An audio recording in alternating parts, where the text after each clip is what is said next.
লক্ষ কোটি দরুদ ও সালাম ওই নবীজির উপর যিনি আমাদেরকে দেখে শোনে, আমাদের দুরুদের আওয়াজ যিনি শুনতে পায়, উম্মতের কান্না যিনি শুনতে পায়, উম্মতের গুনাহ যিনি দেখতে পায়, নবী দুই জাহানের বাদশাহ নবী মুহাম্মদুর রাসূলুল্লাহ সাল্লাল্লাহু আলাইহি ওয়াসাল্লামের প্রতি আল্লাহ কবুল করুন, যিনি বলে আমিন।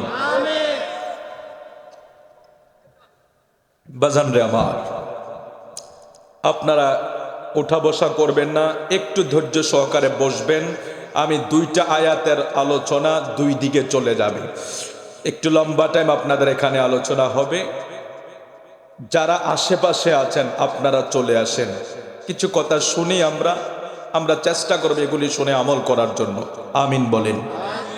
এই জন্য যারা বাজারে ঘাটে আছেন, আমাদের মাহফিলটা বেশিক্ষণ, আমরা জানি এই প্রোগ্রামটা এত সুন্দর করে সাজানো হয়, আমার ভাইয়েরা এত সুন্দর করে সাজায়, প্যান্ডেল সব কিছু মিলে অনেক সুন্দর, প্রশংসার যোগ্য। তো আপনারা যদি আসেন এটা আরও সুন্দর হবে। তারপর যারা আসছেন আলহামদুলিল্লাহ, সবাইকে আসার জন্য অনুরোধ করছি, সবাই চলে আসেন। এত সুন্দর পরিবেশে, এত ঠান্ডাও নাই, আপনি বসলে জান্নাতের বাগান। এটা আমার ভাই তো বলেছে, যিনি পরিচালনা করছেন আমার ভাই জনাব এনামুল হক সাহেব, জান্নাতের বাগান। এটা আমার ভাই বলেছেন, আমার নবী বলেছে, আমার নবী বলেছে, যেখানে ইলমে দ্বীনের আলোচনা হয় সেই বাগানটাকে বলা হয়েছে জান্নাতের বাগান। জোরে বলি সুবহানাল্লাহ। তো বলছিলাম, আল্লাহ কোরআন শরীফে বলছেন ওয়াবুদুল্লাহ, আমরা ইবাদত করব কার? আরো জোরে বলি কার? বন্ধুগণ আমার, আল্লাহ বলে দেয় ওয়াবুদুল্লাহ, এ বান্দা তোমরা শুধু আমি আল্লাহর ইবাদত করবা, আমি আল্লাহর বন্দেগী করবা। এই জন্যই আমাদের প্রত্যেকটা ইবাদতের পূর্ব শর্ত থাকে আল্লাহর ইবাদত। আমরা দুনিয়ার কাউকে সিজদা করি না, দুনিয়ার কারো ইবাদত করি না। আল্লাহ শুধু আমাদেরকে ইবাদতের জন্য দুনিয়ায় পাঠিয়েছে। ওয়ামা খালাকাতুল জিন্না ওয়াল ইনসা ইল্লা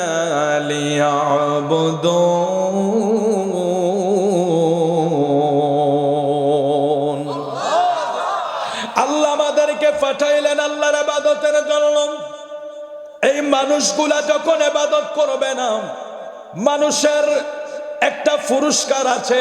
যদিও মানুষগুলা 3.5 হাত বডির মানুষ, শক্তিতে অন্যের চেয়ে অনেক কম, বাঘের মতো শক্তি নাই, হাতির মতো শরীর নাই, একেবারে জীর্ণ শীর্ণ দেহটাকে আল্লাহ বলেছে এই 3.5 হাত বডির মানুষটা 18,000 জাত, 80,000 মাখলুক, সমস্ত কিছুর চাইতে শ্রেষ্ঠ হইল মানুষ।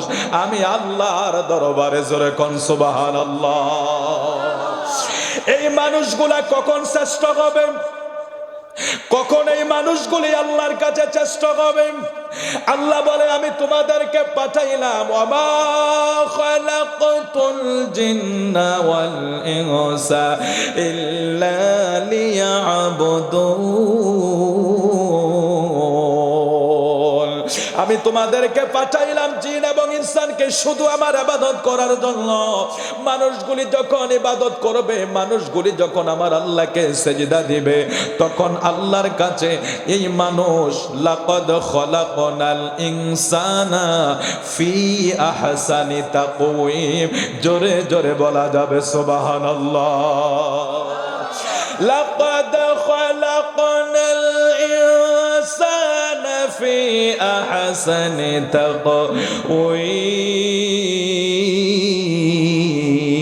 আল্লাহু আকবার বলি। আল্লাহ বলে মানুষগুলি সবচেয়ে উত্তম, এই মানুষগুলি সবচেয়ে সর্বশ্রেষ্ঠ মানুষ। আবার এই মানুষের আরেকটা উপাধি আছে, এই উপাধিটাও আল্লাহ বলে দেয়, শ্রেষ্ঠত্বের ঘোষণাও আল্লাহ দেয়। আবার এই মানুষগুলিও 4 পায়া জানোয়ার চেয়ে নিকৃষ্ট, এই ঘোষণাটাও আল্লাহ দেয়। ওয়ালাকাদ যারানাল কুরআনা লিজাহান্নামা কাসীরাম মিনাল জিন্নি ওয়াল ইনস লাহুম কুলুবুন লা ইয়াফকাহুনা বিহা ওয়া লাহুম أعين لا يبصرون بها ولهم آذان لا يسمعون بها أولئك كالأنعام بل هم أضل এই ঘোষণাও করে কে আরো জোরে বলি কে করে আল্লাহ বলে আমি কিছু মানুষ এবং জিনকে শুধু জাহান্নামের জন্য বানাইলাম নাউজুবিল্লাহ বলবেন না লাহুম কুলুবুল লা ইয়াফকাহুনা বিহা আমি তাদেরকে কলব দিয়েছি আমি তাদেরকে কলব দান করেছি এই জায়গার ভিতরে তারা ভালো জিনিস স্থান দিবে না এখানে তারা ভালো জিনিসকে অবস্থান করাবে না ওয়ালাহুম আয়ুনুল লা ইউবসিরুনা বিহা আমি তাদেরকে শ্রবণ শক্তি দিলাম মেধা দিলাম এই মেধা দিয়া তারা ভালো কাজ করবে না এটা দিয়া পরের হক নষ্ট করবে আরেকজনের আইল কেটে ছোট করে দিবে আরেকজনের জায়গা দখল করবে আরেক মানুষের উপরে চড়াও হবে তারা এই মেধা দিয়া এই শক্তিটা সব সময় অন্যায়ের কাজে তারা পরিচালনা করবে ওয়ালাহুম আযানুল লা ইয়াসমাউনা বিহা আমি তাদেরকে কান দিলাম শোনার জন্য তারা এই কান দিয়ে কোনো সময় আজানের আওয়াজ শুনবে না কোরআন তেলাওয়াতের আওয়াজ শুনবে না মাহফিলের আওয়াজ শুনবে না তারা এই কান দিয়া দুনিয়ার যত ফাহেসা কথা শুনবে গান শুনবে অশ্লীলতা শুনবে ওই মানুষগুলার ব্যাপারে আল্লাহ বলে দেয় উলাইকা কাল আনআম বাল হুম আদাল এই মানুষগুলা চার পায়া জানোয়ারের চাইতে আর অনেক কৃষ্ণ জোরে বলে নাউজুবিল্লাহ আল্লাহ বলে মানুষগুলা শ্রেষ্ঠ আবার আল্লাহ বলে চার পায়া জানোয়ারের চেয়ে নিকৃষ্ট এটা আমাদের কিসের কারণে কর্মের কারণে জোরে বলুন কিসের কারণে তাইলে আমাদের কর্মটা যদি ভালো হয় আমরা গোটা কায়নাতের চেয়ে আল্লাহর সৃষ্টি জগতে যা কিছু আছে সব কিছুর চেয়ে শ্রেষ্ঠ মানুষ আমরা হয়ে যাব আর আল্লাহ বলে ওয়ালাকাদ যারানা লিজাহান্নামা কাসীরাম মিনাল জিন্নি ওয়াল ইনস আমি জিন এবং ইনসানগুলারে জাহান্নামের জন্য বানাইলাম তাদের এই কলব তাদের এই জবান তাদের এই কান তাদের এই ব্রেন তারা কোনো জিনিস ভালো কাজে লাগাইবে না ওরা এইগুলি অন্যায়ের কাজে ব্যবহার করবে এমন মানুষ আমরা দেশে আছে না নাই এই দেশে নাই আমি বিনোদপুরের কথা কই না তো আরে বিনোদপুরের মানুষ ভালো মাশাআল্লাহ যে খাবার খাওয়াইছে মাশাআল্লাহ আমার ভাইয়েরা কে জানি ফাঁক করছে বাউর সিটারে কুমিল্লা লয়ে যেতে এত সুন্দর মজা হয়েছে ফাঁক মাশাআল্লাহ আপনারা ভালো আছেন আলহামদুলিল্লাহ আল্লাহ কবুল করুক জোরে কোন আমিন ভালো রাখুক আল্লাহ ভালো সবাই হয়ে যাক এটাই আমরা চাই ঠিক কি না এর ভিতরে কিছু খারাপ তো থাকবে সবাই যে ভালো হয়ে যাবে সব জায়গায় কি সবাই ভালো এই সব কিছু মিলেই একটা গ্রাম তৈরি হয় এখানে ভালো মন্দ সব মিলে থাকে তবে আমরা চেষ্টা করব একজন ভালো আরেকজনকে ভালো করে দেওয়ার জন্য কারণ ভালো একজন অন্যায়কারীকে যদি আমি তার অন্যায়কে সহযোগিতা না কইরা আমি চেষ্টা করব তাকে প্রতিবাদ করার জন্য প্রতিহত করার জন্য এবং 10 মিলে একটা অন্যায়ের বিপক্ষে যখন দাঁড়াবো সেই অন্যায় থাকবে না সেও ন্যায়ের পথে চলে আসবে তাহলে বেশিরভাগ আমরা ভালো হতে হবে ভালোর দিকে রওনা হতে হবে ভালো করার মালিক কে আর জোরে আল্লাহুম্মা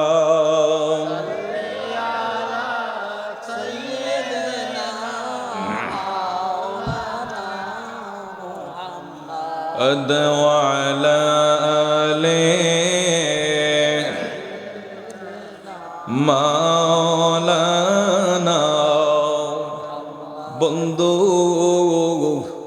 এই আয়াতে কারিমার প্রথম অংশের নির্দেশনা হইল মাওলার ইবাদত করা এই জন্য আমি এতগুলি কথা একটা শব্দ থেকে আপনাদেরকে বলে দিলাম বাজিও আল্লাহ আরো ঘোষণা করে দেয় ওয়াবুদুল্লাহ তারপরে বলে ওয়ালা তুশরিকু এ বান্দারা তোমরা একমাত্র ইবাদত করবা আল্লাহর তবে সাবধান আল্লাহর সাথে কাউকে শরীক করা যাবে না এই মর্মে সবাই একমত ইনশাআল্লাহ আল্লাহর মতো কেউ আছে নাকি স্রষ্টাই স্রষ্টা ত্রষ্টার মতো আর কেউই কুল হুয়াল্লাহু আহাদুনিল্লাহুল الصمد لم يلد ولم يولد ولم يكن له كفوا أحد জোরে বলি আল্লাহু আকবার।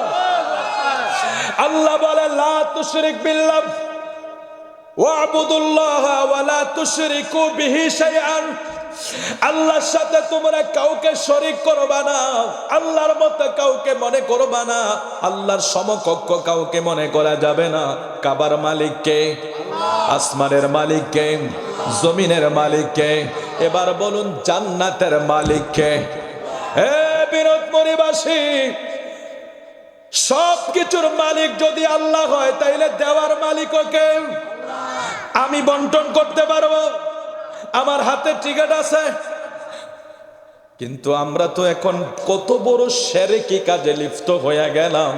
আল্লাহর জান্নাত বান্দায় ভাগ করে। কালকে কইেন নাউজুবিল্লাহ। শিরক করা যাবে? শিরকের গুনাহ মাফ হবে? খবরদার। জান্নাতের মালিক কে? আল্লাহ। আরে জোরে লা তুশরিক বিল্লাহ। আল্লাহর সাথে কোনো কিছুর শরীক করা যাবে। আর যদি কেউ শিরক করে, শিরকি গুনাহ করে, তার গুনাহ মাফ হবে না। সব গুনাহ আল্লাহ মাফ করে দিবে। আল্লাহর সাথে কেউ যদি শিরক করে সেই গুনার মাফ হবে না। জান্নাতের মালিক আল্লাহ, দুজকের মালিক আল্লাহ, হায়াতের মালিক আল্লাহ, মৌতের মালিক আল্লাহ। আমরা শুধু হাত বাড়াইয়া বলতে পারি মালিক তোমার যদি দয়া হয় আমরা একটু দয়া করো, ঠিক আছে না? এর চেয়ে বেশি কিছু আমাদের বলার কোনো ক্ষমতা আছে? রহিম রহমান নামে তোমার আল্লাহ, আল্লাহ গফর গফার নামে তোমার আল্লাহ। ইয়া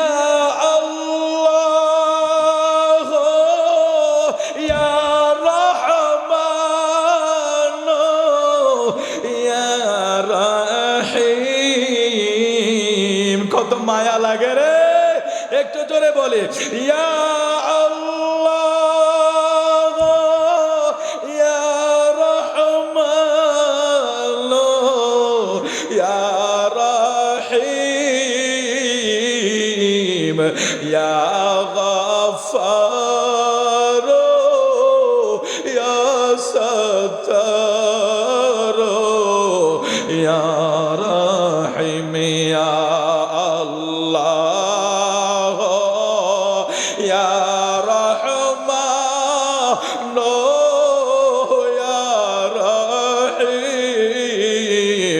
ইয়া গফফার ইয়া রাজ্জাক ইয়া রহিম। সেই আল্লাহর সাথে শরীক চলবে? সবকিছুর মালিক কে? সেজদার মালিক ও আল্লাহ। এই জন্য লা তুশরিক বিল্লাহ, আল্লাহর সাথে কোনো শরীক চলবে না, আল্লাহর সমকক্ষ কাউকে মনে করা যাবে না। আমার নবীকে জিজ্ঞেস করে কাফেরেরা, এ নবী আপনি যেই মাওলার কথা বললেন এটা কি স্বর্ণ দিয়া তৈরি, না এটা কি গাছের মতো, না মাছের মতো, না মাটির মতো, না সূর্যের মতো, না চন্দ্রের মতো?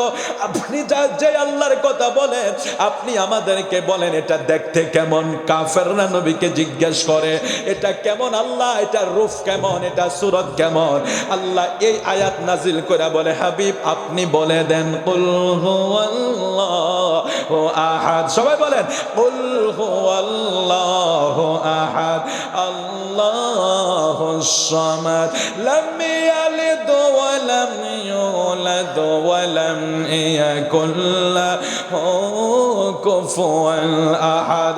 এ হাবিব আপনি বলে দেন, এখানে অনেক ওয়াজ আছে, লা ইলাহা ইল্লাল্লাহর দলিল কে?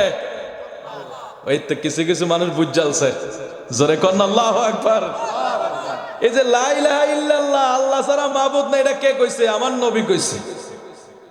লা ইলাহা ইল্লাল্লাহর দলিল হইল আমার নবী। আমার নবী যদি না কইতো, আল্লাহ যদি আমার নবীর জবান মোবারকে না কইতো, তাহলে আল্লাহ এমন এক স্রষ্টাকে সরাসরি বান্দাকে বলার কোনো সুযোগ আছে? বান্দা নিতে পারবে? বান্দা এটা সহ্য করতে পারবে? লোড লইতে পারবে? আরে লোড ল তো দূরের কথা, মুসা নবী তো জ্বলা যায়, পাহাড় জ্বলা যায়, জলিল কদর নবী যিনি আল্লাহর লগের কথা কয়, আর আমরা গুনার অভাব নেই, আমরা সহ্য করতে পারবো এটা? তাহলে আমার নবী যে আল্লাহ যে এক, মানে লা ইলাহা ইল্লাল্লাহ, আল্লাহ ছাড়া কোনো মাবুদ নাই, এটার স্বয়ং দলিল হইল লা ইলাহা ইল্লাল্লাহর দলিল হইল নবী মুহাম্মদুর রাসূলুল্লাহ সাল্লাল্লাহু আলাইহি সাল্লাম। এই জন্য আল্লাহ বলে কুল, এই মাওলানা সাহেবের স্টেজে আছে কুলকে। এখন তো পোস্টার থেকে নারে রিসালাত আপনারা বাদ দিয়ে দেন। কেন বাদ দেন? যদি জিজ্ঞেস করি, ভাই দিন ইসলাম লিখলেন, বাংলাদেশ লিখলেন, নারে তাকবীর লিখলেন, আমার নবীরকে বাদ দিয়ে দিলেন, কয়টা শিরক হবে? ও ভাই, নারে তাকবীরের সাথে বাংলাদেশ জিন্দাবাদ শিরক হয় না, আমার নবীর স্লোগান শিরক হবে কেন? তার মানে মতলব খারাপ, মতলব খারাপ। আমার আল্লাহর নাম যেখানে, নবীজির নাম সেখানে। তাওহীদের সূরা আপনারা বলেন, আমাকে বুঝিয়ে যান আল্লাহ কোন জায়গায় আমার নবীকে মাইনাস করেছে, যেটা আজকে বর্তমান উম্মত করছে। একটা মাহফিলের পোস্টার করে সেখানে কৃপণতা করে, বক্তার নামে স্লোগান দেয়, ব্যক্তির নামে স্লোগান দেয়, নেতার নামে স্লোগান দেয়, অথচ আমার নবীর নামে রেসালাতের স্লোগান হয় না, হয় না। কেন? কেন আমার নবীর নামের স্লোগান কেন বন্ধ করে দিয়েছ? এই এটা জুল খুয়াইসিরে ফেতাত্তা ছাড়া কারো পক্ষে সম্ভব না। কারণ আল্লাহ আরশের ফায়ায় আল্লাহর নামের সাথে নবীর নাম আছে। সুবহানাল্লাহ বলেন, আরো জোরে বলি সুবহানাল্লাহ।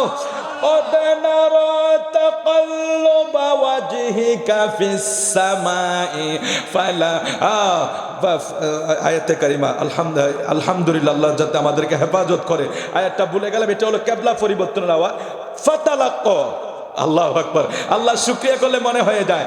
ফাতালাক্কা আদামু মির রাব্বিহি কালিমাতিন ফাতাবা আলাইহি ইন্নাহু হুয়াত তাওয়াবুর রহিম। জোরে বলি সুবহানাল্লাহ।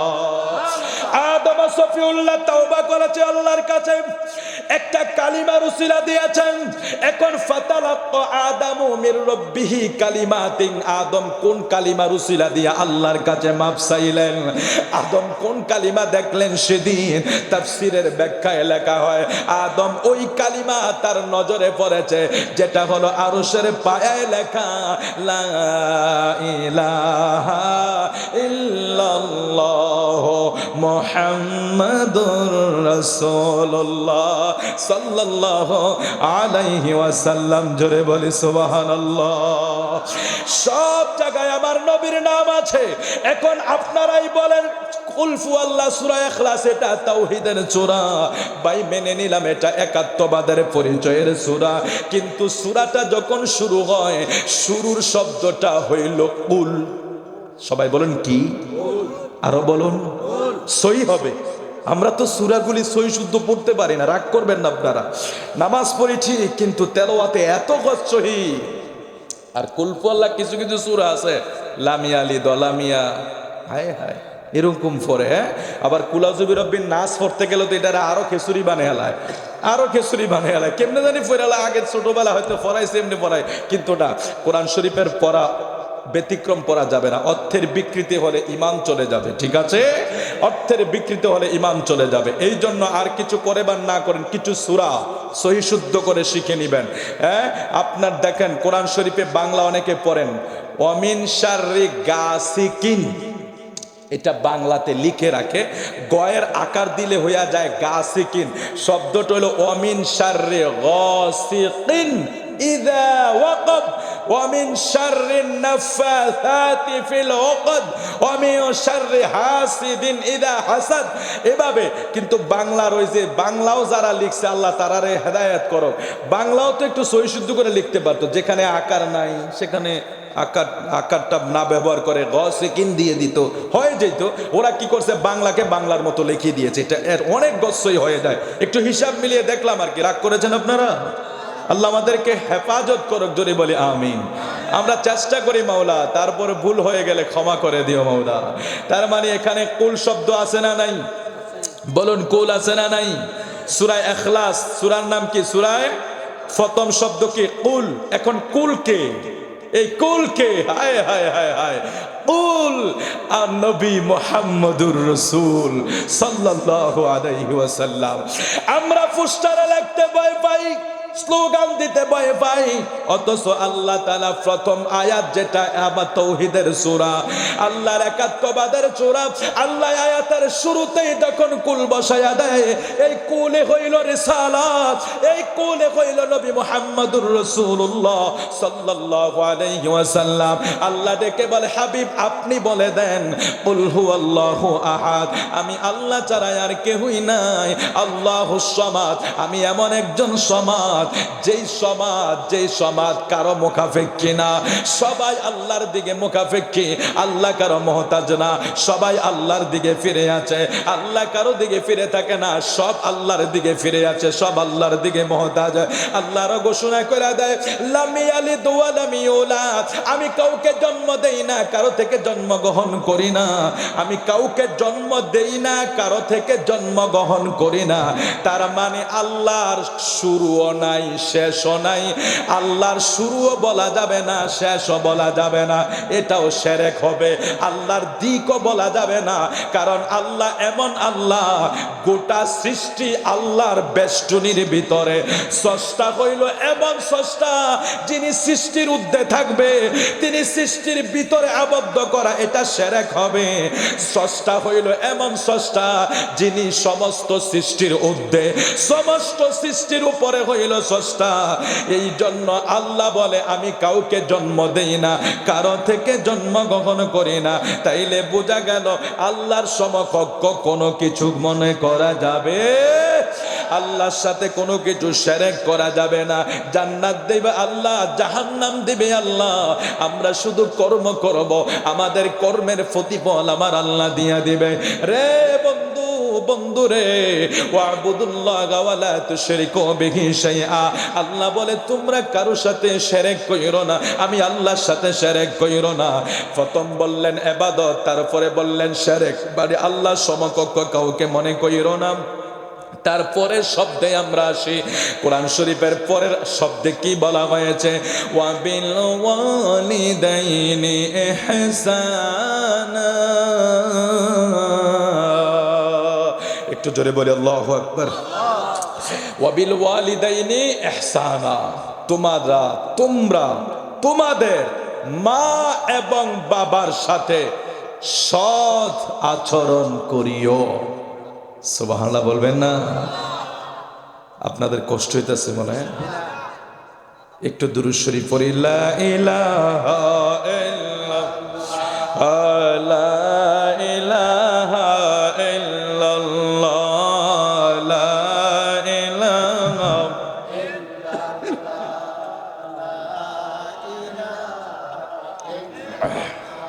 জোরে লা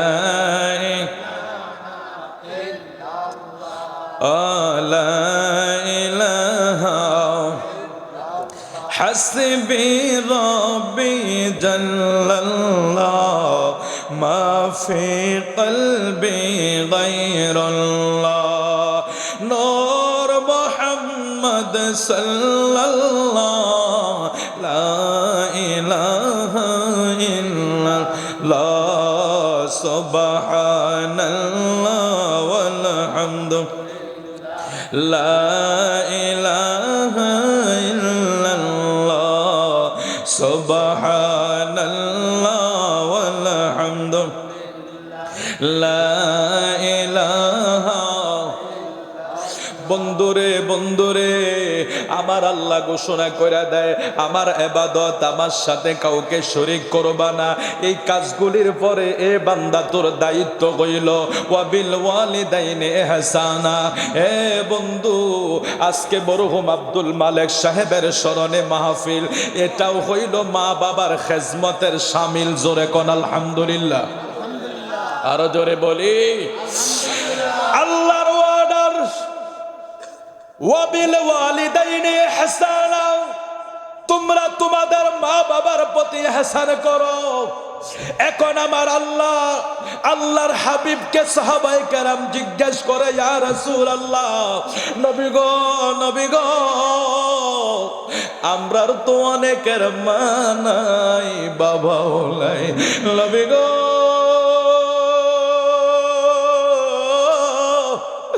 আমার আল্লাহ বলছে মা বাবার খেদমত করার জন্য।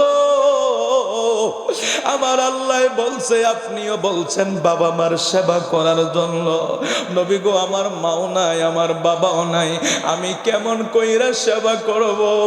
কেমন কইরা আমি মা বাবার খেদমত করব?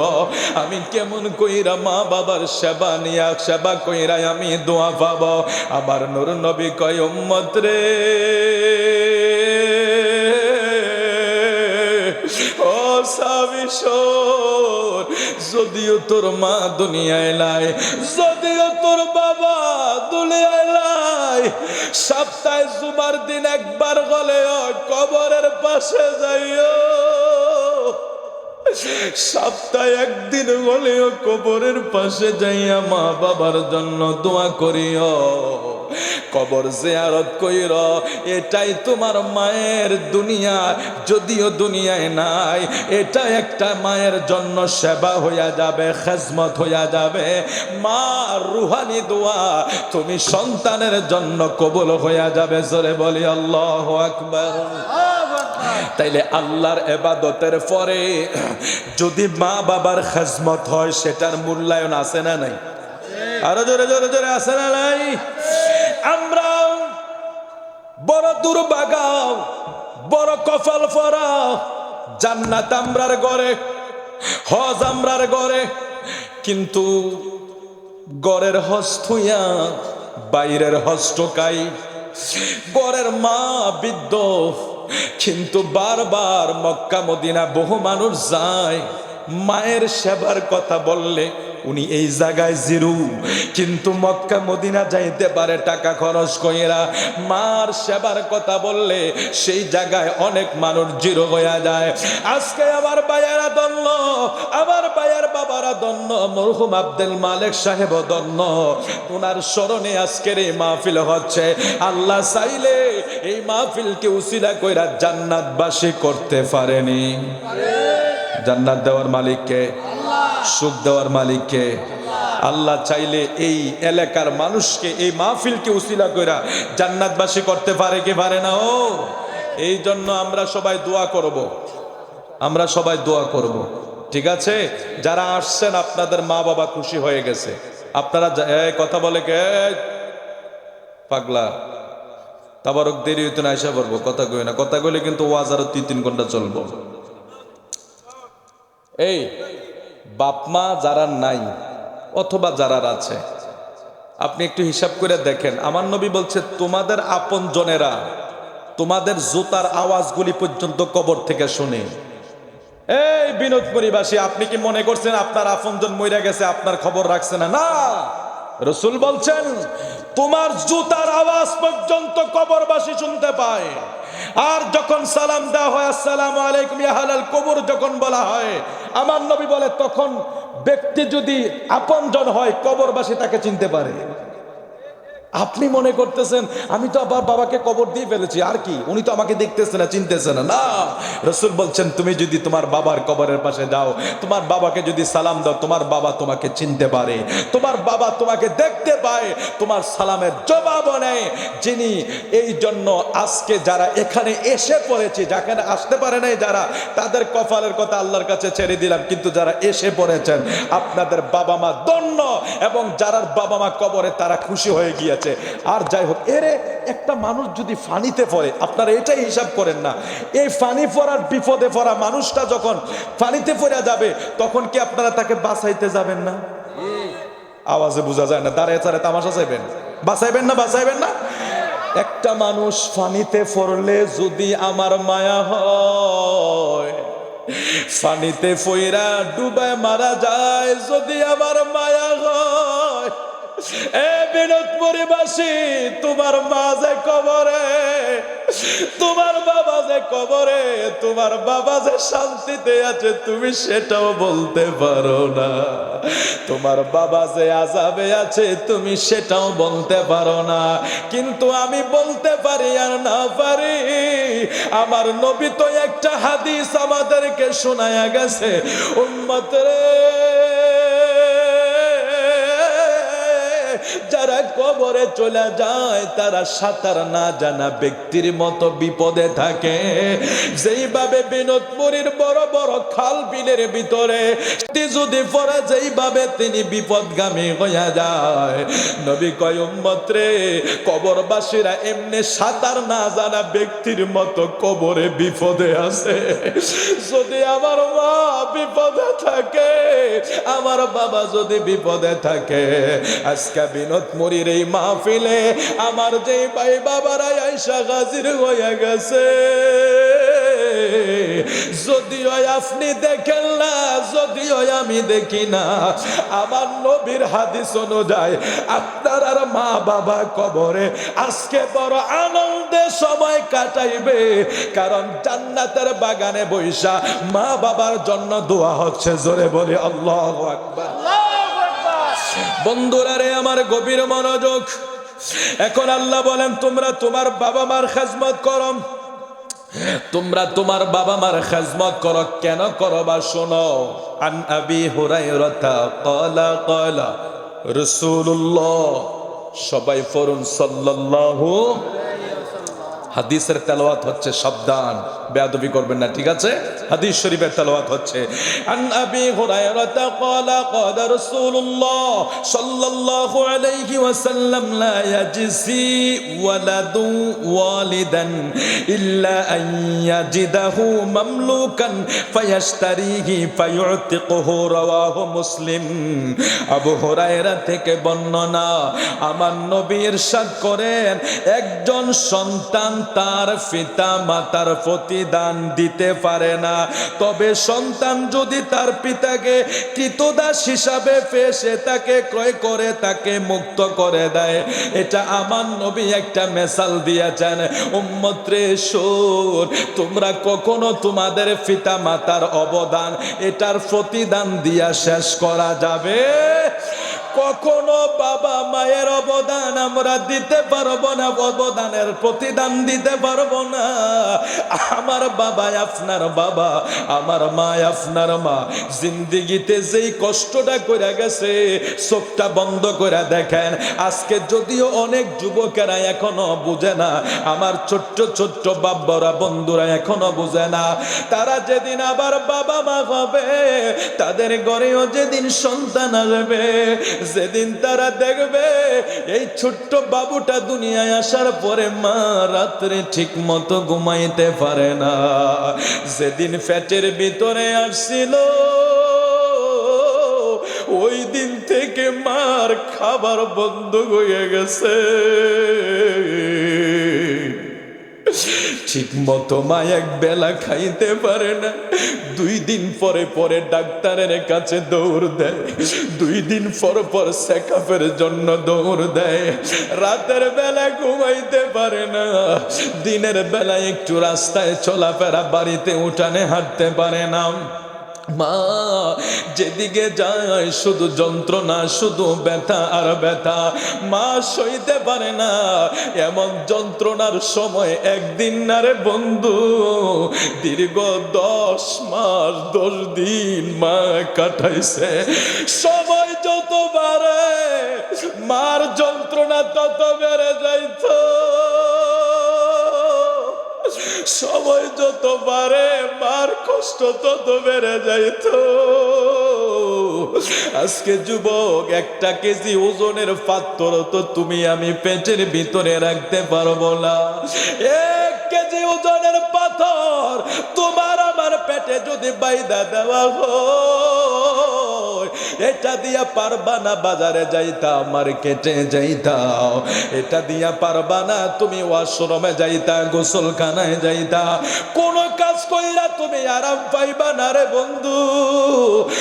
অথচ তোমার আমার মা তোমারে আমারে পেটটার ভিতরে লইয়া একদিন নয় 2 দিন নয় দীর্ঘ 10 মাস 10 দিন মা ঘুমাইতে পারে না, খাইতে পারে না।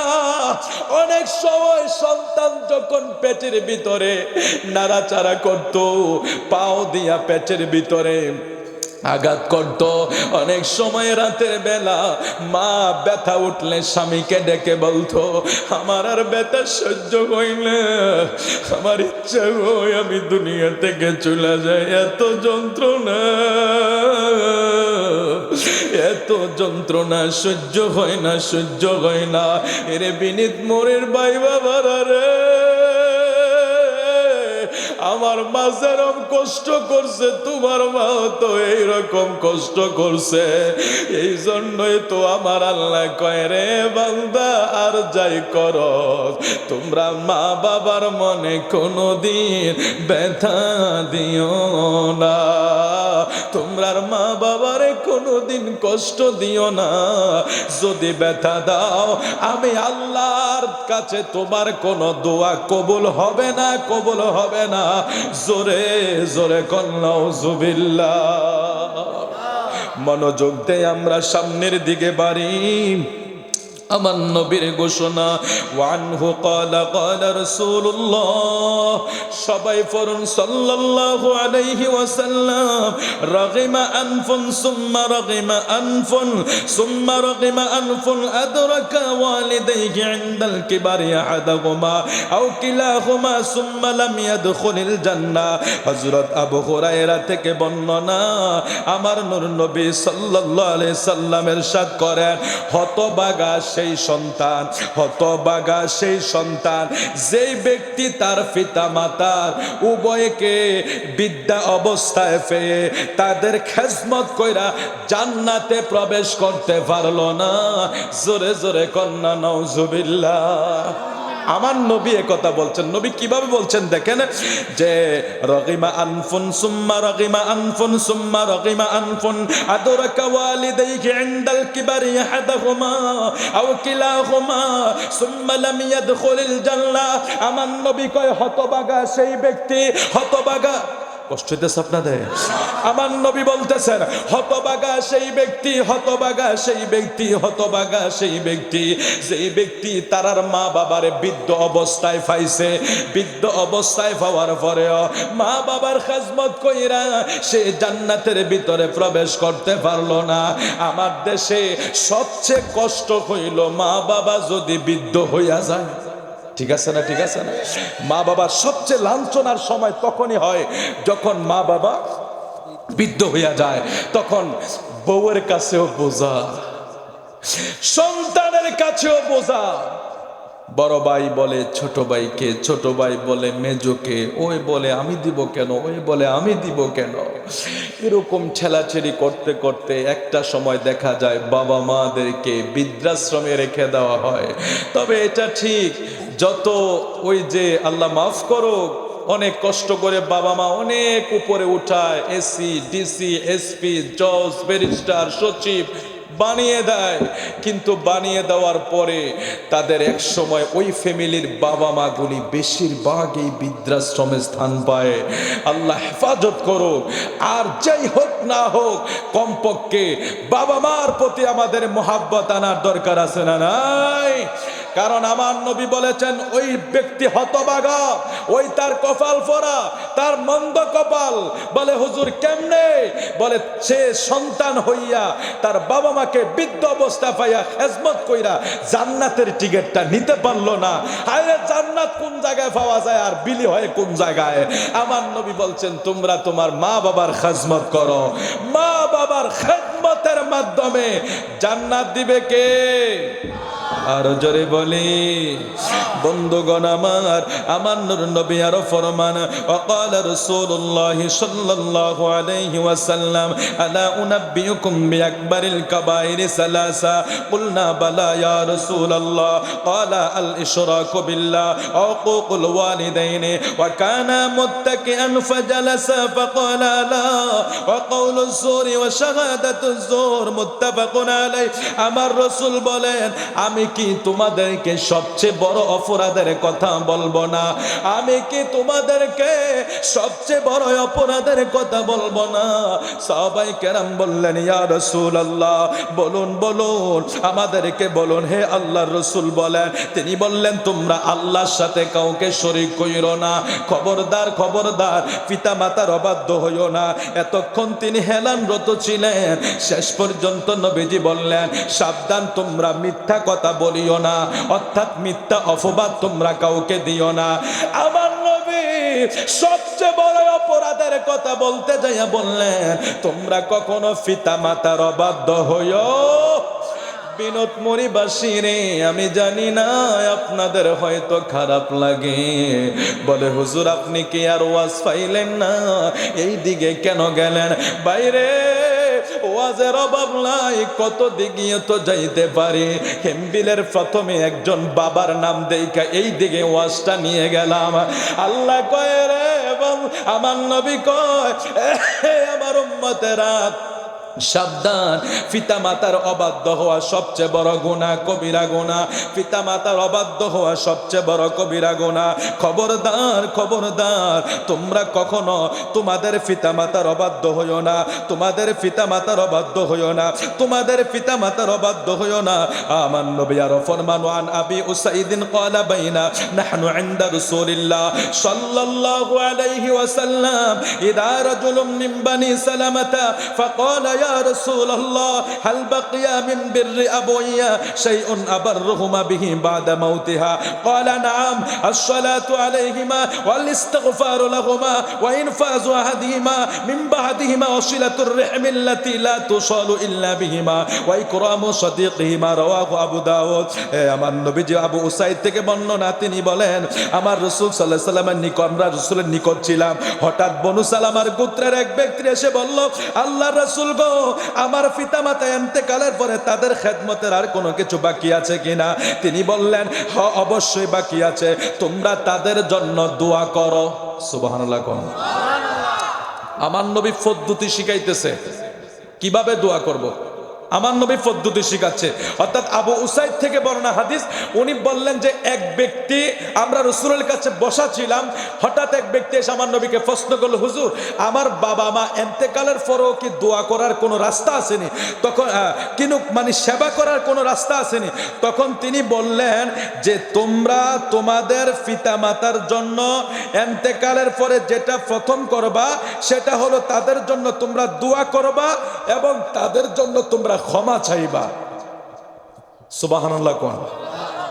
ও বিনোদ মরিবাসী, আজকের মাহফিলটা উসিলা কইরা আমরা যদি কই, আল্লাহ আমরার মারে মাফ করো, আমরার বাবারে মাফ করো, আল্লাহ চাইলে মাহফিলটারে উসিলা কইরা মাফ করতে পারেনি? তাহলে আমরা যে চাইলাম এটা হাদিস শরীফে আসেনি না বানায়া করছি? আমার নবী বলছে বিদায় আব্দুল মালিক সাহেবের স্মরণে মাহফিল সাজিয়েছে। আমার নবী বলছে বিদায় মসজিদে গিয়ে আপনি দোয়া করছেন, কবরের পাশে দাঁড়াইয়া দোয়া জিয়ারত করছেন, কারণ আমার নবী নিজেই বলছে যে তোমরা তোমার বাবা মার জন্য ক্ষমা চাও এবং দোয়া করো, এটা আমার নবীর শিক্ষা। তাহলে আজকে যদি আমরা বাবা মার জন্য দোয়া করি, এটা তো বেদাত হবে না, এটা আমার নবীর সুন্নাত হবে। জোরে বলে আল্লাহু আকবার। কবর জিয়ারত বেদাত হবে না, এটা সুন্নাত হবে। আরে ভাই, কোনটা বেদাত কোনটা সুন্নাত বুঝে নিতে হবে। মানুষগুলাকে উল্টা পাল্টা ফতোয়া দিয়া জিয়ারত থেকে ছেলেদেরকে দূরে সরাইয়া দিয়েছে। এখন আর বাচ্চারা বাবা মায়ের কবরের পাশে যায় না। ওই মৌলবী ফতোয়া দিয়েছে জিয়ারত বেদাত, নাউজুবিল্লাহ। আরে ভাই, জিয়ারতের অর্থই তো বুঝো না। জিয়ারতের অর্থ তো মানে সাক্ষাৎ, মানে উপস্থিত হওয়া, একটা জায়গায় উপস্থিত হওয়া। আমার নবী নিজেই তো জান্নাতুল বাকিতে নিজেই জিয়ারত করতেন, বলেন সুবহানাল্লাহ। তাহলে আমার নবীর শিক্ষা অনুযায়ী আমরা জিয়ারত করবো ইনশাআল্লাহ। আর জোরে বলি ইনশাআল্লাহ। আল্লাহ তুমি আমাদেরকে কবুল করো, জোরে বলি আমিন। আমি আরেকটু সামনের দিকে চলে যাবো, আর দুই একটা হাদিস শরীফ আপনাদেরকে শোনাই, কষ্ট হবে না তো আপনাদের? একটু মোহাব্বতকে আমরা দুরূদ শরীফ পড়ি। আল্লাহুম্মা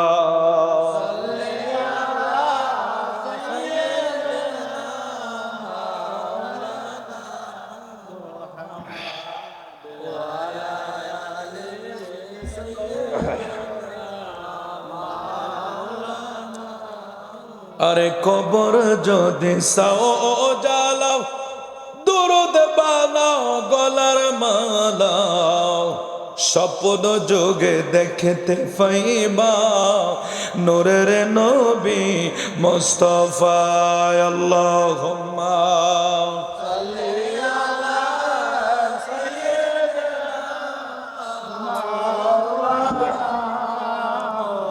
মুহাম্মাদ ওয়ালা মাওলানা। আমার নূর নবী ফরমান ওয়ান ইবনে আব্বাস আন্না রাসূলুল্লাহ সাল্লাল্লাহু আলাইহি ওয়াসাল্লাম قال ما من ولد بر ينظر الى والديه نظر الرحمه الا كتب الله له بكل نظره حجه مبرورا قالوا وان نظر كل يوم 100 مره قال نعم الله اكبر واطيب رواه البيهقي। হযরত আব্দুল্লাহ ইবনে আব্বাস রাদিয়াল্লাহু তাআলা আনহু হতে বর্ণিত, তিনি বলেন তোমরা রাসূল করিম সাল্লাল্লাহু আলাইহি সাল্লাম বলেন কোন নেক সন্তান যদি তার মায়ের চেহারার দিকে তাকায়, একবার যদি তাকায়, একটা কবুলি হজের সওয়াব হয়ে যায়। জোরে কি বলা যাবে সুবহানাল্লাহ।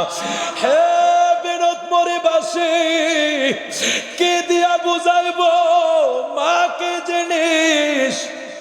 আজকে সন্তানেরা বুঝে না রে। বাবা মা বৃদ্ধ হয়ে গেলে ছেলে সন্তানের কাছে, বউয়ের কাছে, পুত্র বধূর কাছে সবচেয়ে বড় বোঝা মা বাবারা হয়ে যায়। শুনিয়া লও নবী কি বই লাগেছে হাদিসে মোবারকায়, শুনিয়া লও রে বন্ধু। আমার নূর নবী ঘোষণা করে গেছে তোমরা কার সেবা করো, কার পেটে টাকা খরচ করো।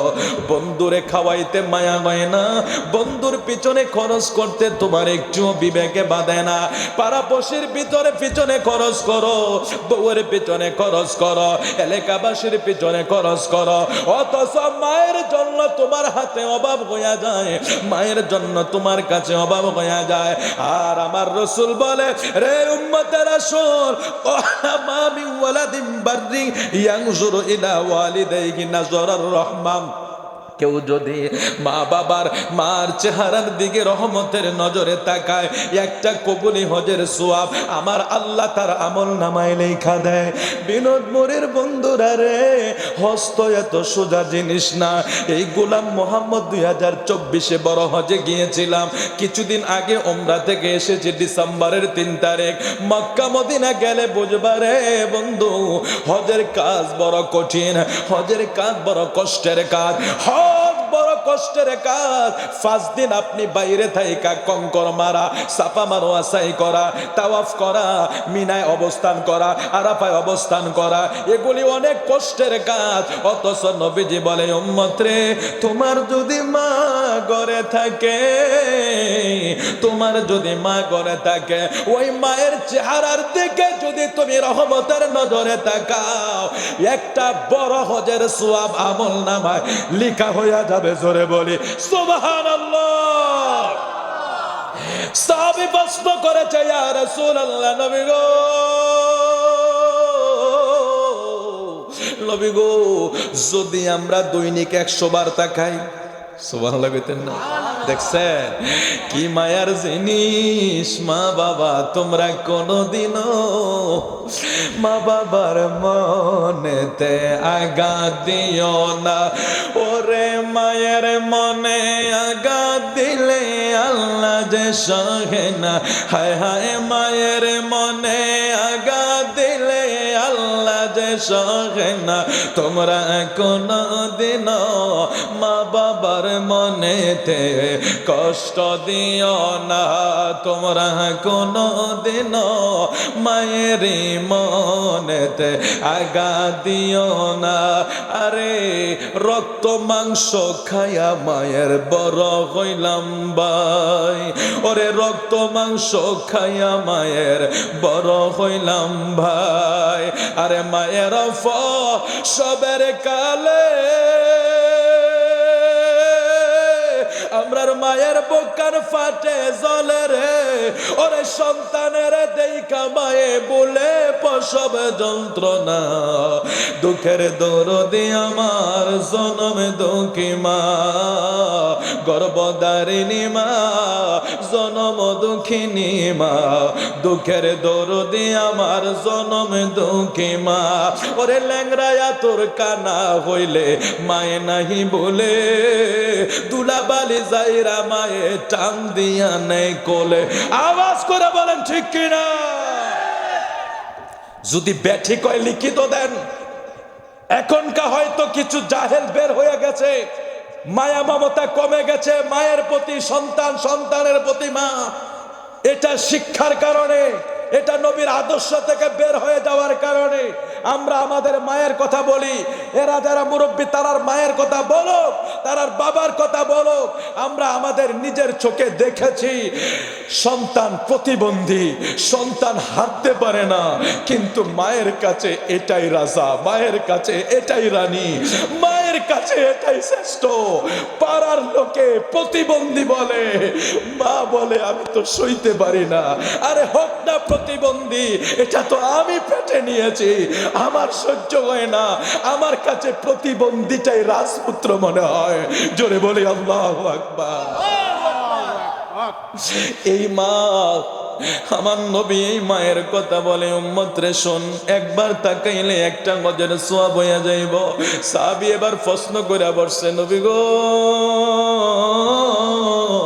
যদি আমরা দৈনিক 100 বার তাকাই, কারণ মা তো ঘরে আছে, মা তো আমার সামনে আছে, ইয়া রাসূলুল্লাহ, নবী গো, যদি আমি দৈনিক 100 বার তাকাই, আমার নবী কত 100 বার হজের সওয়াব হবে নি?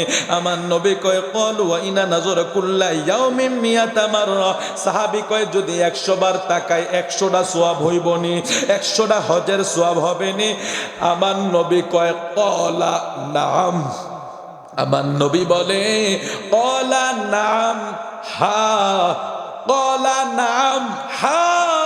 যদি দৈনিক মায়ের চেহারায় সন্তান 112 যদি তাকায়, 100টা হজের সওয়াব দৈনিক লিখা হইয়া যাবে।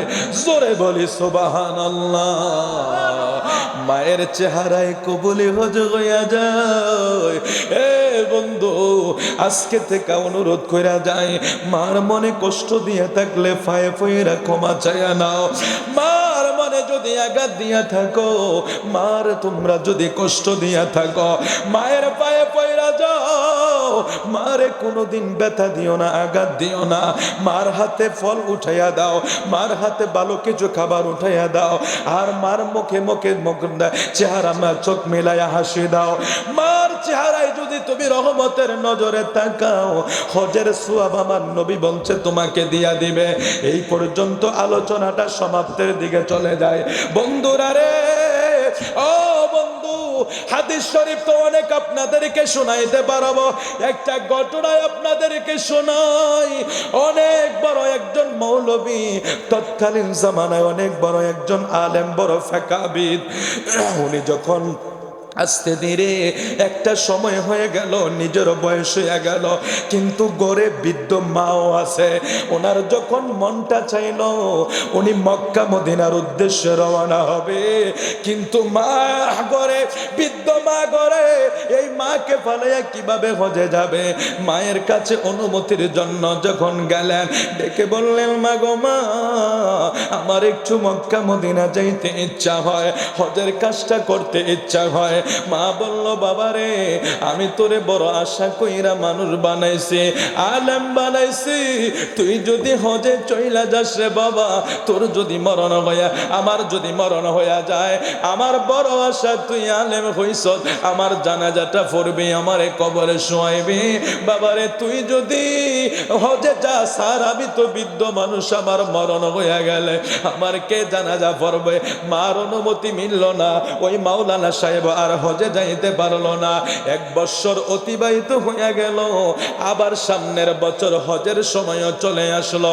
আল্লাহর কি হুকুম, মা তো বেঁচে আছে, হায়াতের মালিক তো আল্লাহ। হায়াত যতক্ষণ আছে কে কারে মারতে পারে, মা বেঁচে আছে। দ্বিতীয় বৎসরও আবার মায়ের কাছে আসছে, মা আমি মক্কা মদিনা যাব গো মা, আমারে আপনি অনুমতি দেন। মা বলল, বাবারে তুই যদি চলে যাস আর যদি আমার মরণ হয়ে যায়, আমার কে জানাজা পড়বে, কে আমারে দাফন দিবে রে বাবা? তুই যদি চলে যাস আমারে কে মাটি দিবে? এইবারও সন্তান হজে যাইতে পারলেন না। এইভাবে অতিক্রম করতে করতে 2 থেকে 3 বছর মায়ের অনুমতি না পাওয়ার কারণে তিনি আর হজের উদ্দেশ্যে রওনা হইতে পারলেন না। 4র্থ বৎসর সময় যখন আসলো, এবার তিনি চিন্তা করলো, মা তো বেঁচে আছে, মা তো এখনো আছে, হায়াতের মালিক আল্লাহ, মারে আল্লাহ বাঁচিয়ে রাখছে, সুতরাং এইবার আর মার কাছে যাব না। মার কাছে বললে মা আমারে বিদায় দেয় না বা অনুমতি দেয় না, আমি এবার মার কাছে যাব না, গোপনে গোপনে হজের কাজটা কইরাই আমি চলে আসব। মায়ের কাছে না বইলা ওই মাওলানা সাহেব হজের সরঞ্জাম লইয়া গোপনে বাড়ি থেকে বের হইয়া গেল। ওই সময়ের মানুষগুলি হেঁটে হেঁটে যাইতে হতো, অনেক লম্বা পথ, অনেক লম্বা পথ ফাড়ি দিতে দিতে দিতে দিতে কয়েকটা জেলা বা কয়েকটা গ্রাম অতিক্রম কইরা অনেক দূর রাস্তা যখন চলে গেছে, আল্লাহর কি হুকুম, এদিক দিয়া ওনার মা দুনিয়ার বাড়ি ছেড়ে চলে গেছে, মার ইন্তেকাল হয়ে গেছে। এবার সবাই টোকায় মাওলানা সাহেবরে দেখে না, খবর নিয়ে দেখে মাওলানা তো হজের উদ্দেশ্যে রওনা হইয়া চলে গেছে। এলাকার মানুষ সবাই মিলামিশা মারে তারা পাড়া প্রতিবেশীরা জানাজা পইরা কাফন দাফন করে শেষ করে ফেলাইলেন। ওইদিকে মাওলানা মায়ের অনুমতি ছাড়া যখন হজে রওনা হইল, যাইতে যাইতে যেখানে তিনি রাত্র হইয়া যায় ওই এলাকায় তিনি বিশ্রাম নেন। তৎকালীন সময়ের মসজিদগুলা বেশিরভাগ বেড়ার মসজিদ, মাটির মসজিদ। রাতের যখন গভীর হয়ে গেছে, ওই মাটির মসজিদে যাইয়া তিনি নামাজে দাঁড়াইয়া গেছে, এবাদতে দাঁড়াইয়া গেছে। হজের সরঞ্জাম কাপড় চোপড় যা আছে এগুলি একটা গাঠির ভিতরে রাইকা নিজে দাঁড়াইয়া নামাজ আদায় করে। এমন সময় ওই এলাকায় একটা ঘটনা ঘইটা গেছে, কোন বাড়িতে চোর ঢুকেছে। মানুষগুলি চোর চোর বইলা সবাই চিল্লানো শুরু করছে। চতুর্পাশ থেকে লাইটার মানুষ, এদিকে মানুষ বাইরে হয় চোরকে দৌড়ায়, ওইদিকে মানুষ বাইর হয় চোরকে দৌড়ায়, সবাই চোর চোর বইলা চতুর্দিকে চিল্লায়। এখন অনেক সময় দেখবেন চোর যদি বাঁচতে না পারে, পাবলিকের সাথে নিজেও যাইয়া কয় চোর চোর, ঠিক আছে না? এটা কৌশল করে। আপনি রাত্রে কি কেউ দেখছে কে চুরি করতে গেছে না কে গেছে?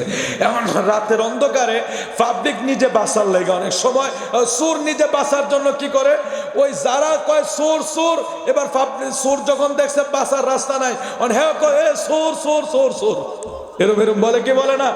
এখন উনি সবাই যখন চোরকে দৌড়াইতেছে, এবার চোরে তো জিনিসপত্র আর নিতে পারছে না, যা নিচে নিয়ে বের হইয়া ওই মাওলানা সাহেবের ফাঁসে এই সুরাইয়া মালগুলি রাইখা মসজিদ থেকে বের হইয়া পাবলিকের সাথে মিল্লা কই চোর চোর চোর চোর, কারণ হেরা তো কিচ্ছু নাই, হেতে চোর তো কোনো প্রমাণ নাই, যেটি আনছে না ওই যে হুজুরের পাশে রাইখা চলে আসছে নিজে বাঁচার লেগা।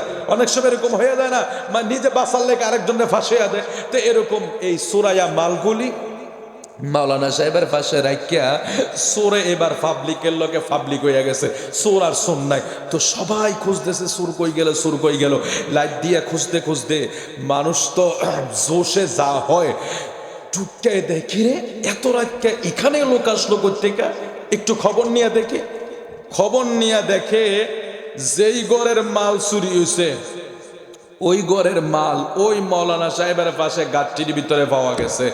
এবার ফাইসে দেরি মাওলানা সাহেবরে চোর বানাইয়া এমন মার শুরু হয়েছে যেটা গণপিটুনি বলে। অনেক সময় আমরা গ্রামে বলেন, শহরে বলেন, বাজারে বলেন, টাকা চোর, বিভিন্ন গরু চোর, এই চোর এই চোর যখন ধরা খায় তখন পাবলিকের গণদোলায় চলে। ওই সময় আর কেউ চিন্তা করে না এটা বাঁচবো না মরবো, যে পারে না হেও মারতো যায়, ঠিক আছে না? যে পারে না হেতো মারতো যায়, মানে ওই হাতি গাতাত পড়লে তেল্লা চোরা ও কান টানে, এরকম হয়ে যায় না? তেরম বিপদে পড়া যায় আর কি, তখন সবাই মারে।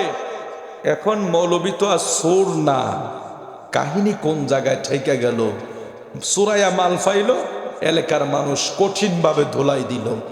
পরের দিন সকালবেলা, ওই সময়ের সুপ্রিম কোর্ট ছিল কাজীর দরবার। এখন তো সুপ্রিম কোর্ট ধরেন আমাদের কুমিল্লা কোর্টে যদি না হয় আমরা ঢাকা হাইকোর্টে যাই, উচ্চ আদালত যেটাকে আমরা বলি। ওই সময়ের উচ্চ আদালত বা বিচার কার্যগুলা ছিল কাজীর দরবার। কাজীর দরবারে কি হইতো? বিচার আচার হইতো। এখন এই মাওলানা সাহেব তো তারা তো আর জানে না, তারা জানে সুর মাইরা ফিটটা একেবারে লাসার কইরা বিচারের জন্য নিয়ে গেলেন সকালবেলা কাজীর দরবারে। সব মজলিস খারাপ, বিচার হচ্ছে, ফয়সালা হবে। এখন কাজী কোরআন শরীফ দিয়ে বিচার করবে। কোরআনের আইন অনুযায়ী যদি বিচার করতে যায়, চুরির অপরাধে তার হাত কেটে দিতে হবে। এটা ফয়সালা হয়ে গেছে কাজীর দরবারে। কোরআন শরীফের আইন, এটা যদি আমাদের দেশে থাকতো তাহলে আমরা দেশের এত চোর থাকতো না। পুরা বিশ্বে মনে হয়, আমার মনে হয় না যে শয়তান এই দেশে চোরেরা এত পরিমাণে, এই দেশে চুরির কথা যদি বলি, আল্লাহ আল্লাহ মাফ করো, আপনি কি শুধু মনে করছেন যিনি হাইজ্যাক টাকা চুরি করে গরু গরু সে চোর? না, এর চেয়ে আরো বড় বড় চোর আমরা দেশে আছে, আছে না নাই? কত চোর, চোরের আইটেমের শেষ নাই। গরু চোর আর রুটি চোর বা কিছু অল্প টাকা চোরের বিচার হয়, কিন্তু যারা কোটি কোটি টাকা আত্মসাৎ করে, 1700-1400 টাকার গ্যাস সিলিন্ডার 2,500 দাম বাড়ায়া কয়েক হাজার কোটি টাকা আত্মসাৎ করে, এটা চুরি হয় না, এটার বিচার হয় না। আবার ওই ধরনের চোরকে যদি জেলখানায় দেয়, বেরোয়ার টাইমে কি যে একটা সেলুয়েটও ফুলের মালা দিয়া ভরাইয়া দেয়। চিন্তা করছেন? রুটি চুরের কিন্তু হিসাব হয়। আমরা দেখছি অনেক সময় বাচ্চারা অনেক সময় রুটি চুরি করে, বা রশি, অনেক সময় বাচ্চারা দুষ্টামি করে, এটা তারে দইরা এলাকাবাসী ফিট একবারে হাতারে খতম করে ফেলে। চুরি করছে কি তার সামান্য একটা কিছু জিনিস, মানুষ সময় দুষ্টামি করে ওই। কিন্তু আমার দেশে যারা কোটি কোটি হাজার হাজার কোটি টাকা চুরি করে, আত্মসাৎ করে, গরিবের হক নষ্ট করে, তাদেরকে বিচার হওয়া তো দূরের কথা, এরারে যদিও হাজতে ঢুকায়, ও বাবারে বের হওয়ার টাইমে ফুলের মালা দিয়ে আরে পুরো আর দেখা যায় না চেহারা। এই লই দেশের অবস্থা। একটা খাবারে পর্যন্ত আমরা বেজাল মিশাই। হিসাব করে দেখছেন 2020 সালে ইনজেকশনের মেয়াদ কি হয়ে গেছে? শেষ হয়ে গেছে। ভোক্তা অধিকার গেল মেডিসিন দোকানে। বাস্তব কথা বলছি, আমাদের দেশের কথা। 2026-25 সালের লাস্ট ডিসেম্বরে ভোক্তা অধিকার গেল মেডিসিন দোকানে, তল্লাশি দিলেন, বের করছেন ওষুধ, বের করতে করতে অনেক দামি ইনজেকশন বের করলেন, যেটা মানুষের শরীরে পুশ করা হয়। ওই ইনজেকশনটা ডাক্তার ভোক্তা অধিকার হাতে নিয়ে দেখে এটার মেয়াদ 2020-এ শেষ হয়ে গেছে। জিজ্ঞেস করলেন এটা এখনো আপনার দোকানে কেন? উনি জবাবটা দিতে পারে নাই। তার মানে দোকানে যেহেতু আছে, এটা উনি এখনো বিক্রি করছে। আপনি কি চিন্তা করছেন মানুষের জীবন নিয়ে খেলা করছে? তাহলে এই দেশ চুরি কি শুধু গরু আর টাকা চুরি হয়? না, তার চেয়ে বড় বড় চোর আমাদের সামনে ঘুরে, আমরা বিচার করতে পারি না। সুতরাং আমরা সাবধান হয়ে যাই, আমরা সাবধান হয়ে যাই বাবা। আল্লাহ যাতে আমাদেরকে ওই ধরনের কাজ থেকে, কারণ আর যাই হোক আল্লাহ সব মাফ করবে, পরের হক কি করবে না? মাফ করবে না। একটু ধরে শরীফ আলী সালাতু ইয়া রাসূলুল্লাহ।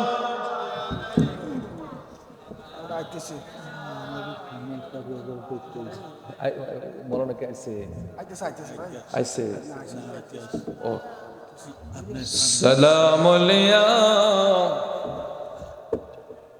সালাতুন ইয়া রাসূলুল্লাহ আলাইকুম সালামুন ইয়া হাবিবাল্লাহ अरे के बाशद मिले सल्लमोदाम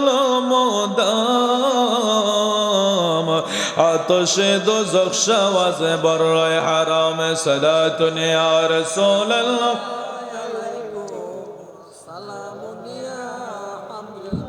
আমার ওয়াজ বহুত রয়ে গেছে, মাওলানা সাহেব বলে চলে আসতেছে, আমি শেষের দিকে চলে যাই, একটু দ্রুত হবে। এখন মাওলানা সাহেব তো উনি মাওলানা, উনি তো চোর না, বিচার পারসালা হয়ে গেল, হাত কেটে দিবে চুরির অপরাধে। মাওলানা সাহেব মজলিসে একটা চিৎকার দিলেন, এ এজলাসের সকল ভাই বাবারাম, কাজী সাহেব, এলাকাবাসী, গ্রামবাসীরা শোনো, আমি চোর না।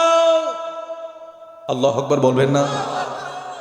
জোশের ঠেলায় যারা মারছে এটা ছিল তাদের জোশ, কিন্তু এখন মাওলানা সাহেব এখন তো যখন তিনি ঠান্ডা মাথায় কথাটা মানুষকে বললেন, আমি চোর না, সবাই থমকায়া গেলেন। কি রে, সারা রাত্র মারলাম, কিন্তু এই লোকটা এখন আইসা কি বলতেছে, সে বলল চোর না।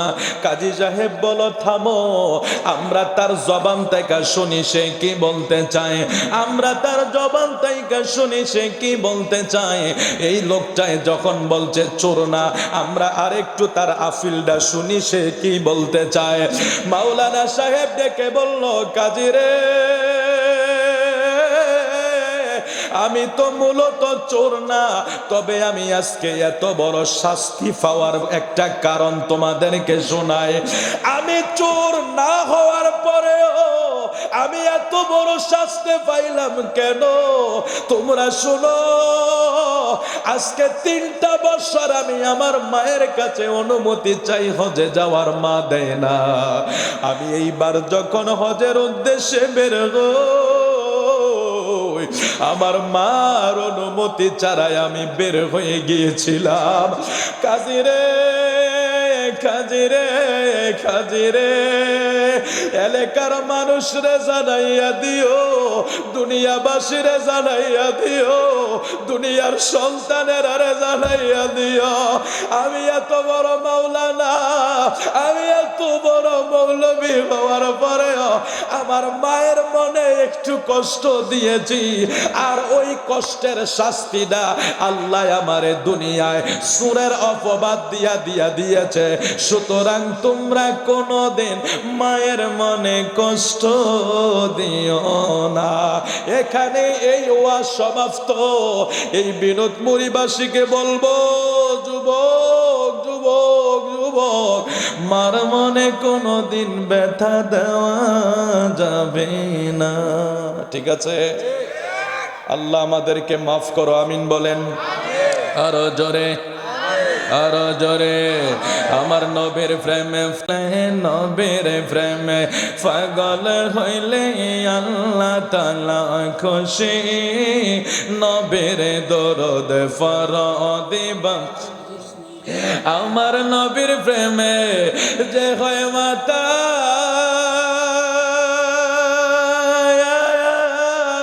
ওরে তাহার সম্মানে রয়েছে রকাল।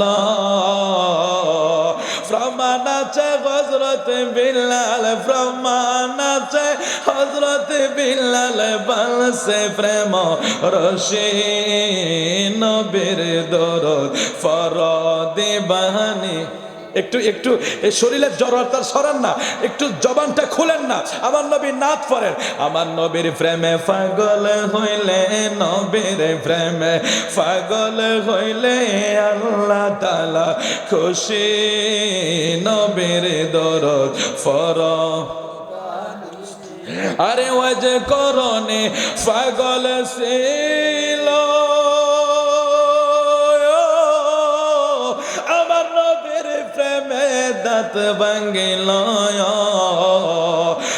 অবশেষে জোব্বা ফাইল, অবশেষে জোব্বা ফাইল, হইয়ায় উদাসিনী নবের দরদ ফরদে বানিশে আমার, নবের দরদ ফরদে বানিশে মুমিন গণ, নবের দরদ ফরদে বানিশে। আমি আরেকটা আয়াত তেলাওয়াত করেছি, ইয়া আইয়ুহাল্লাযীনা আমানু লা তাত্তাখিযু আবাআকুম আও ইখওয়ানাকুম আউলিয়া আইন ইসতাহাব্বুল কুফরা আলাল ঈমান ওয়া মান ইয়াতাওয়াল্লাহুম ফাউলাইকা হুমুজ জালিমুন। আমার আল্লাহ কয়, ঈমানদারেরা রে, ঈমানদারেরা রে, যদি তোমার ভাই, তোমার মা, তোমার বাবাও যদি কুফরি পছন্দ করে, খবরদার খবরদার, কুফরি পছন্দ করা ব্যক্তিদেরকে তোমরা বন্ধু বানায়ো না। ঘোষণা কার? আরো জোরে। আমি এই পয়েন্টটার উপরে কিছু কথা বলি মাওলানা সাহেব, আস্তে আস্তে। কষ্ট হইব না? কষ্ট হবে না তো ইনশাআল্লাহ? একটু আলহামদুলিল্লাহ। এই জায়গার মানুষগুলি মাশাআল্লাহ, অনেক জায়গায় মাহফিলে মানুষ হন। এখন ফেসবুকে দেখেন না, হুজুর আর মাইকম্যান আর কয়েকজন শ্রোতা। মাইকলা এবারে থাকতো, যদি এবার মাইকটি না থাকতো, এবার চিন্তা করে আমার মিশিংটি যদি লয়ে যে এলাকা এবার বয়ে থাকে, এরকম অনেক মাহফিল হয়। কিন্তু বিনোদপুরীর দৃশ্য ভিন্ন। আলহামদুলিল্লাহ আলহামদুলিল্লাহ। যারাই বসে আছেন, আমরা তো ভাইরাল টাইরাল কিছু না, ভাইরাল রে আবার কেউ দেখতো আইয়া মানছে, ওয়াজ শোনুক আর না শোনুক, ও এবার হাসাইতে পারে বা নাচতে পারে, গাইতে পারে, এদেরই আবার দেখতেও কিছু মানুষ আইয়ে। আজকের যে সব আসল শ্রোতা, এগুলি কোনো ভাইরাল টাইরাল কমেডি দেখতে হয়েছে না, ওয়াজ শুনতে হয়েছে। আল্লাহ কবুল করো, আমিন বলে। সালাতুন ইয়া রাসূলুল্লাহ,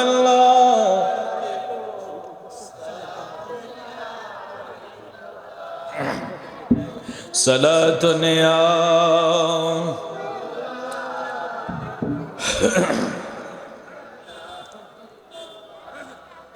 তাইলে আমার আল্লাহ বলে, আমার ইমানদার বান্দারা শোনো, ইমানদার বান্দারা শোনো, সাবধান, কখনো নারে তাকবীর, নারে রিসালাত, হযরত আল্লামা মাওলানা মুফতি আব্দুল কাদের আল কাদরি